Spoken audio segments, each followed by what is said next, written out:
Happy birthday মা। Happy birthday মা। ওরে আমার সোনা মেয়ে, কি খাবি বল? এই নে 500 টাকা ধর। মা আমাকেও দাও। তুই কি করবি টাকা দিয়ে? এই নে 100 টাকা ধর, এর বেশি পাবি না, ভাগ এখান থেকে। আরে চলে এসেছিস, কি করেছিস 500 টাকা দিয়ে? আমি সব বান্ধবীকে নিয়ে সব টাকা খরচ করেছি। বাহ আমার সোনা মেয়ে, যা ঘরে গিয়ে বিশ্রাম নে। আর তুই কোথায় আগুন লাগিয়ে আসলি 100 টাকা দিয়ে?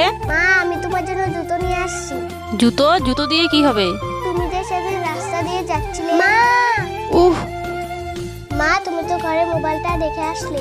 তুই কি মানুষ? তোর জন্যই তো আমার পায়ে তার কাটা বিঁধেছে। মা এতে আমার কোনো দোষ নেই, তুমি রাস্তা দেখে ভালো মতনে হাঁটুনি। এখন তুই আমাকে শিখাতে এসেছিস, ভাগ এখান থেকে।